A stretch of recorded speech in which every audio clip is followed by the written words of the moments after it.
Oh no, I told him not to. Producer dies in a shooting. Police say his son was the shooter. Our Fox 5's Denise Dillon has more details on this story. And Denise, you found out more about the producer known as D-Bills. Yeah, I talked to a couple of people who knew him really well, and they say this is really a double tragedy. They lost their friend, and their friend's son, who they all knew, is now in jail charged with the shooting. He was a two-time now platinum producer. Billy has worked with a lot of Atlanta artists, Lil Baby, Wife and Lucci, a lot of people. He's made his mark in the city. Cal Austin worked alongside D-Bills, whose real name is Clinton Dorsey, in the music industry. Austin says in addition to his contributions to the music scene, his friend also had a thriving dog breeding business. Atlanta music producer dies in. So he bred French bulldogs, Frenchies. So that was something that was very lucrative for him. He had a big love and passion for it, just as much as the music. Dorsey owned that business with his son, 23-year-old Ed Dorsey. Austin says the father and son had been visiting him at his apartment Thursday. Austin says he had stepped out for a moment, and that's when the Dorseys got into an argument. Brookhaven police say Ed Dorsey had a gun. The argument turned to being physical, and the physical confrontation turned to Mr. Dorsey retrieving a firearm and shooting Clinton Dorsey. Ed Dorsey is now in the DeKalb County Jail charged with voluntary manslaughter. Austin says this hurts in more ways than one because he's close to both the father and the son. It was a situation that went too far, but again, that was something that was probably deeply rooted. So their relationship as father and son. Honestly, rest in peace, my good brother. I love you. Others in the music industry say D-Bills will be remembered for his warmth, creativity, and dedication. Yeah, man, this is sad, man. This is very sad, very tragic. Shout out to Top Cat who's in the chat, man. Appreciate you coming by, brother. Appreciate you coming by. Yeah, man, this is very, very tragic, man. Like I said, they said they brought a dog breeding business and everything, and it's just very sad to see, that when it comes to the father and son, they go to the extreme of taking your own blood out. And to me, it should never get that far. But as you can see, there's some situation that goes out like this. But go ahead, King, man. What's your take about this tragic story? I came You on on mute mute again. My apologies, brothers. For somebody who's been in the streets, who's been arrested, who's talking to guys, guns never work, no matter what you think.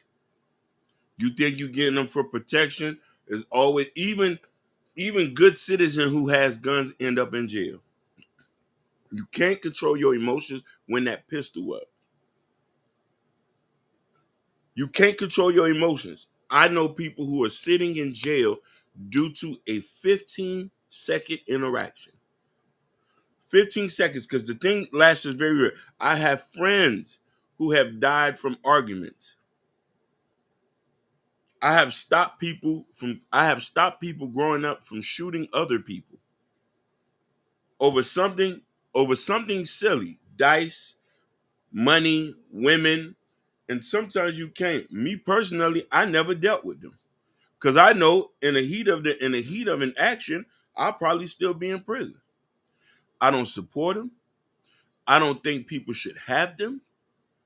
I think that, think before you pull the gun. 100% Top Cat, but Top Cat, even the most civilized citizens shouldn't have them because any situation could happen when you're going to take things into your own hand and asking for things. We had a situation here in Miami not too long ago where a guy stole into a car. These two girls had a gun. He's running away. Pow, pow, pow. Shoot him in the back. They say we was protecting our life. He already ran. me and Jordan actually know the girls too. Oh, you see? We know them. Yeah. And I feel sorry for them, but in the law, they broke the law. That hurt my heart. It did. Yeah. We didn't even cover that story because I was very Yeah. I didn't I want to very do it. critical because I didn't really want to do it. Plus, because we Yeah, know the girl, so we that's know why the girl. like, Yeah. I was like, But We work with yeah, yeah, we well, worked. you Yeah, see, we did yeah, for we like talk with her. 5 and, years. and Yeah, listen, I was hurt by that, but this is another thing. If people stealing your stuff, let them take it. Let the insurance pay for it. But this is why the thing is, if they didn't have a pistol, we wouldn't be in this situation. Yeah. So that's my take on that. Nah, but shout out to Top Cat, shout out to Team Fatty. If y'all don't know, y'all can go over there and subscribe to Team Fatty channel. He actually got dope content over there where he do Dope reviews, content. do reviews and reaction. If you want a good laugh, go over there. I'm not sure about Top Cat. I heard about Top Cat, but I'm not Okay, really yeah. too sure about him. And also Ashton, Oh. the creator of the Shiesty Avengers, is always in the building. Yeah. Right now, they say he's traveling. I think he's I see somewhere. that. What in Arkansas? Big money Ashton. Big money ass somewhere. They say Let he's me traveling right hold now. something. Let me hold something. So yo, but I was shout on a out panel a to couple days ago with Ashton. Not a couple days I ago. heard. Oh, listen. I heard. As I was kicking my feet, I was watching you in the thing. I say, I said another one over there that's handling it. Yeah, but when Jordan's on the panel, that's big. You never catch Jordan on the panel. I never catch Jordan on the panel. So yeah. Oh, he said on Top Cat Town from Team Fatty. Team Fatty. That's Okay, what's up. shout out That's to what's Team up. Fatty. Shout out to Team Fatty. Yeah. I know him and Jay Prince. They not. You know, Hey. and then we got Sharon also was in the building. Whoa, A lot of people was in the Bracy. building. Even though they might have difficulty against Jay Prince. Yeah. Hey, you know, that don't have nothing to do with me. Sharon. Right here, we just content friendly. I can go in the chat. We really don't care. It is what it is. But then over there, y'all do your thing. Yeah. Over here, y'all just. Hey, Go Mr. ahead. Bracy. Mr. Bracy got my wife over there that he's holding hostage. PH Diva. PH Diva. I already told her she's on payroll, so yeah. But shout out to you guys for being here. Really do greatly appreciate it. Yes. Yeah. So also Sharon, great morning show. Oh no, yeah, good laugh, phenomenal, in the morning, phenomenal. Yes. And subscribe to his. I'm subscribed to you, Mr. Bracy. I love his content. Don't call him Mr. Bracy. Call him Sharon. You don't even call him Mr. Bracy. You know, I gotta listen. Call him Mr. Listen, he got the beard, so I gotta respect him like an old. I say Mr. Bracy. You know what I'm saying? No, but it's a sad situation when you see father and son go at it. You like what I remember one time it was a coworker at my job. He used to tell me that a lot. He said one thing about the U.S., one thing they need to strive and work for: get rid of the guns. Or if you do have the gun, make sure it's a law in place where teenagers shouldn't have the guns at all.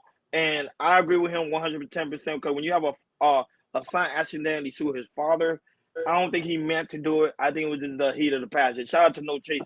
I think it was in the heat of the passion because sometimes you know how Team Jordan, you know how it is. You know how you get in with your parents and stuff like that. And you might like, yo, I might do this, but I don't think he intentionally mean to do it. That's why it's so shocking when I heard about the story. I was like, wow. And mind you, he was helping him out with his career. Yeah.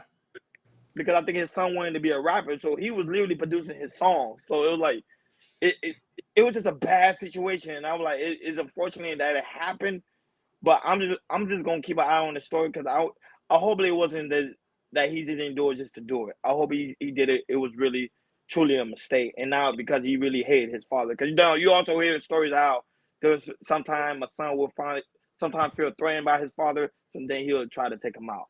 Go ahead, Jordan. Yeah, man. Yeah, this is sad, man. I know in a situation when when you might be upset with your father and you guys try to talk it out, and then it can go left and it can get heated. And then you get so emotional that you start cussing at your father and everything, and then it's just like it gets to an extreme when it's just that some probably got to an extreme. It's like he just got so emotional, started this resenting his father, just really hate that he pulled the buggy and he popped her and everything. And there's and like I said, there are some situations with father and son when it gets to that, with no weapons allowed, that it can go extremely left when it could be cussing and fighting and everything. And for that, if it gets to that, you just have to walk away and and live your life and everything. I remember rewatching the Shannon Sharpe interview with Gary Owens, and he talked about how how his parents, especially his father, him and his father did not get along and everything. And they, and he still never got, and then, he, with his father, they had a conversation, but it just never worked out and everything. So they kept the distance and everything. So when it comes to situations like this, if you guys get into the argument, I know it can get really emotional, especially for a man, but for stuff like this, you really got to just keep your distance and everything, because I know the feeling sometimes when, there's some stuff, like about your dad, and it gets to an argument when you texting or talk on the phone or talk face to face, or when when stuff really goes left and everything, you just be in an emotional state. It's like you want to fight them, because, that's the person that you love, and, it can just turn 180. When the person you like, it's like a thin line between love and hate. You cross over to the love and to the hate, and you jump to the hate. It's just like you feel the passion, this hate, this man. You want to do everything you want to do, but the thing is, you just gotta be logical and just walk away and everything. But the first thing in this situation, he was very emotional. And he took his father out, and it's very, very sad. So I just want to preach out to any father or son who in this situation, and the argument really, really goes left. You just gotta really think of the logical state, and just really, really walk away, because fighting that person or even taking somebody's life is not too ready to go. And I just want to preach that out. Because so let me ask you a question, Jordan and Hakeem. Do you think it was a hateful situation? If you really think about it. Most definitely. I think that for the son to do that, there had to have been a lack of respect in there. Yes. Yeah, I want to say that too. Thank you, Hakeem. It's the lack of respect. That's it right there. When you don't have respect for your father, and it gets emotional, you think about when to really get to him. Listen, really want to get to him. As tough as I am, as gangster as I am, my daddy the other day, shut your mouth when I'm talking to you. Still to this day. Hey man, go get me some coffee. My daddy put fear in my heart, and he raised me to have respect for him. I never raised my hand on him. I ain't never cussed him out. I ain't never did none of that. That's just the relationship we have. I respect him to this day. The man put in work. And even every time he done slapped me in my mouth, beat me, he saved me from going to prison. He saved me from dying. And we need that. I don't think until to this day, I wheel him out in the wheelchair in the morning, make his coffee for him. We'll sit, talk. I go get his favorite food. He wants something, I run to go get it. So it's the respect level has to be there. Build a relationship with your kids, and let your kids know that at the end of the day, you're not my friend. My daddy always tell me, I'm not your friend, I'm your daddy. And that has always been the reason why I have respect for him. I'll say this, Hakeem, and I don't want to say it off air, but it comes a time when when your father is not there, who pops in on your life and everything, and then like I said, and when you don't talk about things, you push it on the rug, and then years come by, and y'all really don't talk about the past. Y'all just keep pushing the stuff away and everything. There will be a time that when you get older, when you move into life, get married or move somewhere or building your career and everything, there will be a time when a son will lose respect for his dad if he wasn't there. Right. If you did stuff outside that he wasn't there for. And that's how it is sometimes with these sons. If they move out, they get married or they build a career or help in their community or something like that, and your father pops in and out, that son will lose this disrespect for that man because you wasn't there for me. I did it for myself, so how can I respect you? You didn't talk, and I had to talk myself, talk these things to me. You know what I'm saying? And the thing is, and it's like, and I mean, for him, it's like I'm not saying I understand what he's thinking, but I'm just saying there's some sons like that. Your father wasn't there, and you keep pushing, and then the father don't tell you the whole story, what happened, or being honest with you, and they keep pushing stuff under the rug and everything. You're gonna lose respect for that. You're gonna lose respect for that man. Because it's not like you don't know everything, but you just like you experience some of those things that, okay, I did these things, but by myself, and I strive with myself. But the thing is, it's like I look at you try to do these things, but you didn't deal with the things that I did and everything. Doesn't say that you're better. Doesn't say you're smarter than him, but you just see yourself and how other people treat you, other men treat you, how they give you respect, like grandparents, uncles, friends that are older than you. You see, you get so much respect for other people, but for other people, and the thing is like when you see your dad, you don't feel you should get that respect. He's not giving it to you. You gonna lose respect for that man. Simple as that. Shout out to Top Cat. He said, God bless him with a great son. That's why we had when we had a conversation last week. I was telling you how it's so important for the father to be there present. It's good to be hardworking, going to get the bag. Of course, we know you're going to get the bag to make sure your kids have the finer things in life. However, that time is what's gonna make them remember. Damn, my dad was there. Now, unfortunately for this producer, even though I know he was doing stuff for his son wanted to be an artist. However, his time was cut short. But I think it was an accidental mistake. But y'all guys put another picture in my head, so it's a sad situation. Go ahead, Jordan. On to the next. Yeah, man. All right, on to the next topic. It's just a sad situation, but some situation it comes to that.